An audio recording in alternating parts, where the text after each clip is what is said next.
تو سارے صحابہ نے اپنے اپنے حصے کی قربانی دی، بہادری اور شجاعت کے جوہر میدان جنگ میں دکھلائے ہیں۔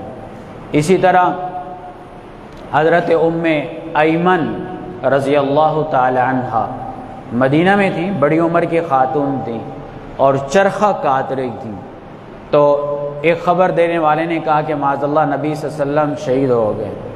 انہوں نے مٹی جو ہے نا مٹھی میں بھری اور اس کے آنکھوں میں ڈال دی، کہا تو ادھر بیٹھ جا، عورتوں والے کام کر، مطلب تو کیوں آئے میدان جہاد سے؟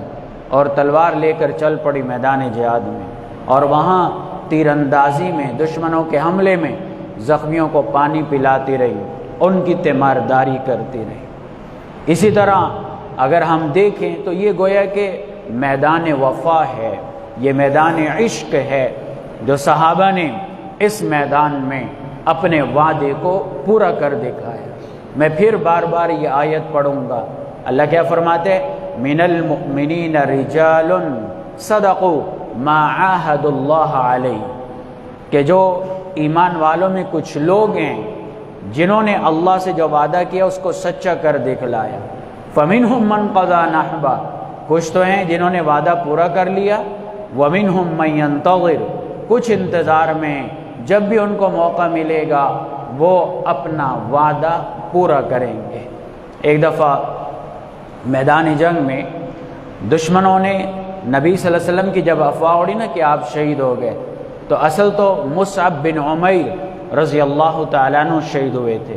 انہوں نے اسلامی جھنڈا اپنے ہاتھ میں لیا ہوا تھا، تو لڑ بھی رہے تھے، ایک وار لگا تو ایک ہاتھ شہید ہو گیا، دوسرے ہاتھ میں پکڑ لیا، وہ کٹ گیا، دونوں بازو میں تھام لیا اور شہید ہو گئے۔ ان کی شکل نبی صلی اللہ علیہ وسلم کے ساتھ ملتی جلتی تھی۔ جب شہید ہوئے تو کافروں نے افواہ اڑا دی، وہی نا پروپیگنڈا کر دیا کہ معاذ اللہ نبی صلی اللہ علیہ وسلم شہید کر دیے گئے۔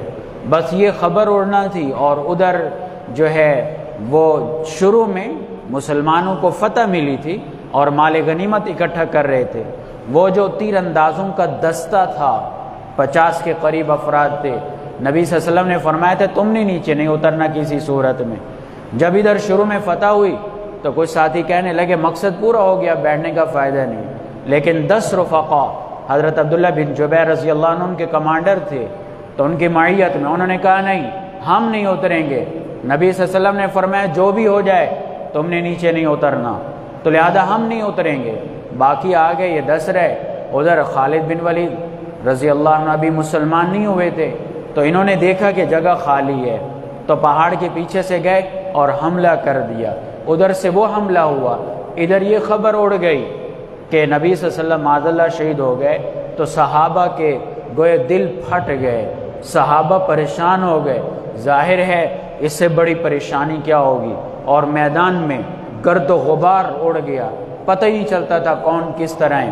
عبداللہ بن مسعود رضی اللہ عنہ کہتے ہیں اس طرح ہاتھوں کو ہاتھوں میں ڈال کے فرمایا کرتے تھے کہ مسلمان کافروں کے ساتھ اس طرح آپس میں مل گئے، یعنی ایسا میدان جنگ کا ماحول بن گیا۔